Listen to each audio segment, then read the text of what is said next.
వాడికి భూములు ఇవ్వడం కాదు, అంత చూపిస్తాం. ఒక్కసారి ఎక్కడో ఉండి మాట్లాడడం కాదు, ఇక్కడికి వచ్చి ఇంతమంది జనాల ముందర అడుగు. మేము ఇస్తామా లేదా అది తర్వాత విషయం. నువ్వు ఇవాళ అక్కడ ఉండి మాట్లాడడం కాదు.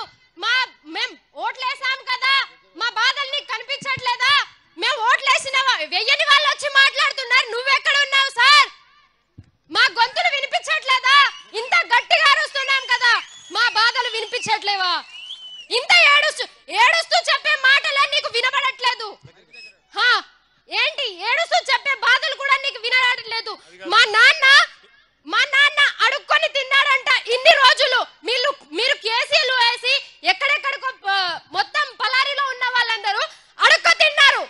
ఇలాంటి పరిస్థితికి తీసుకొచ్చావు సార్ నువ్వు. మాకు ఓట్లు వేసింది మమ్మల్ని ఊళ్ళో నుంచి వెళ్ళగొట్టడానికి కాదు, ఊళ్ళో ఉండి పంట పొలాలు పండించండి, నేను మీకు తోడుగా ఉంటావని చెప్తావని ఓట్లేసాం.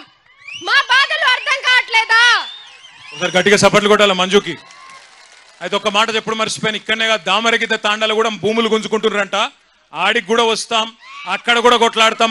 మన నారాయణపేట మాజీ ఎమ్మెల్యే రాజేందర్ రెడ్డి అన్న చెప్పినాడు, అక్కడికి కూడా తప్పకుండా వచ్చి అక్కడ కూడా యుద్ధం చేస్తాం. ఆ విషయంలో కూడా ఎవరు అనుమాన పడద్దు. మీరు దయచేసి ఒప్పుకోకపోతే చాలు, మీరు కన్సెంట్ ఇవ్వకపోతే ఏ ప్రభుత్వం కూడా గుంజుకోలేదు. ఆఖరికి ఒక మాట చెప్తున్నా, చివరికి ఒక మాట చెప్పి నేను ముగిస్తా. ఈ కొడంగల్ ప్రాంతానికి నీళ్లు తెస్తున్నా అని చెప్పి రేవంత్ రెడ్డి గారు 4350 కోట్ల రూపాయలతో నీళ్లు తెస్తున్నా అని చెప్పి కొత్త ప్రచారం మొదలుపెట్టిండు. ఆ ప్రాజెక్టు కేవలం ఆయన కాంట్రాక్టర్ మంత్రి కోసం, ఆయన కమిషన్ల కోసం తప్ప మీకు నీళ్ళు ఇయని కోసం అయితే కాదు. ఎందుకంటే పాలమూరు రంగారెడ్డి ఎత్తిపోతల పథకంలో ఇప్పటికే 150,000 ఎకరాలకు నీళ్ళిచ్చే సౌలతు కేసీఆర్ గారు పెట్టినారు. 90% పనులు పూర్తయినాయి. 10% పనులు పూర్తయితే మీకు నీళ్లు వస్తాయి. కానీ రేవంత్ రెడ్డి గారు ఆయన కమిషన్ల కోసం, పైసల కోసం, కాంట్రాక్టర్ మంత్రి కోసం ఇవాళ కొత్త నీళ్ళు తెస్తా అంటుండు. పచ్చి అనే మాట కూడా రైతులకు. ఆఖరికి మా చెల్లె పెయిడ్ బ్యాచ్ అని అన్నారు, కానీ అని అంటలేము. మమ్మల్ని ఎప్పటికీ ఆదుకున్నాడు కేటీఆర్ అన్న. అసలు మాకు ఎవరు పైసలు ఇయ్యలేరు, మాకు బాధలు ఉన్నాయి, మేము బాధపడుతున్నాం.